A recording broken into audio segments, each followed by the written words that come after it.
দুর্দান্ত এক ছুটে চলা ছিল লিটন দাস ও মেহেদী হাসান মিরাজের জুটিতে। ৬ উইকেট হারিয়ে চাপে পড়া দলকে টেনে তোলার চেষ্টা করেছিলেন তারা। ওই পথেই গড়ে ফেলেছিলেন বিশ্ব রেকর্ড গড়া জুটিও। রাওয়ালপিন্ডিতে দ্বিতীয় টেস্ট বাংলাদেশের প্রথম ইনিংসে মাত্র ১১ ওভারে ২৬ রান তুলতে ৬ উইকেট হারায় টাইগাররা।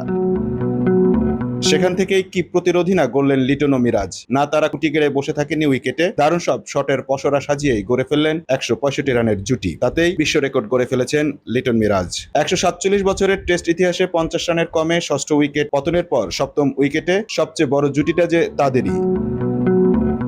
সপ্তম উইকেটে ১৬৫ রানের জুটি করেছেন লিটন মিরাজ। এর আগে ৫০ রানের কমে ৬ উইকেট খোয়ানোর সপ্তম উইকেটে সর্বোচ্চ জুটিটা ছিল ১১৫ রানের। সেই রেকর্ডটিও হয়েছিল পাকিস্তানে। ২০০৬ সালে করাচিতে ভারতের বিপক্ষে প্রথম ইনিংসে ৩৯ রানে প্রথম ৬ উইকেট হারায় পাকিস্তান।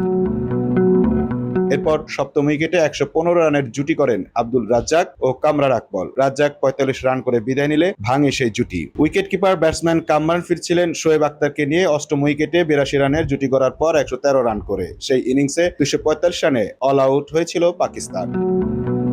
দুর্দান্ত এক ছুটে চলা ছিল লিটন দাস ও মেহেদী হাসান মিরাজের জুটিতে। ৬ উইকেট হারিয়ে চাপে পড়া দলকে টেনে তোলার চেষ্টা করেছিলেন তারা। ওই পথেই গড়ে ফেলেছিলেন বিশ্ব রেকর্ড গড়া জুটিও। রাওয়ালপিন্ডিতে দ্বিতীয় টেস্ট বাংলাদেশের প্রথম ইনিংসে মাত্র ১১ ওভারে ২৬ রান তুলতে ৬ উইকেট হারায় টাইগাররা। সেখান থেকেই কি প্রতিরোধী না গড়লেন লিটন ও মিরাজ। না তারা কুটি গেড়ে বসে থাকেনি উইকেটে, দারুণ সব শটের পসরা সাজিয়েই গড়ে ফেললেন ১৬৫ রানের জুটি। তাতেই বিশ্ব রেকর্ড গড়ে ফেলেছেন লিটন মিরাজ। ১৪৭ বছরের টেস্ট ইতিহাসে ৫০ রানের কমে ষষ্ঠ উইকেট পতনের পর সপ্তম উইকেটে সবচেয়ে বড় জুটিটা যে তাদেরই।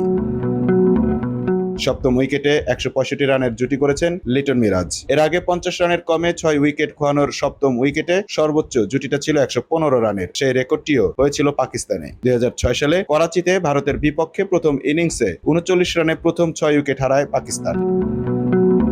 এরপর সপ্তম উইকেটে ১১৫ রানের জুটি করেন আব্দুল রাজ্জাক ও কামরান আকমল। রাজ্জাক ৪৫ রান করে বিদায় নিলে ভাঙে সেই জুটি। উইকেট কিপার ব্যাটসম্যান কামরান ফিরছিলেন শোয়েব আখতারকে নিয়ে অষ্টম উইকেটে ৮২ রানের জুটি গড়ার পর ১১৩ রান করে। সেই ইনিংসে ২৪৫ রানে অল আউট হয়েছিল Pakistan. Mamun Mahfuz, time news desk.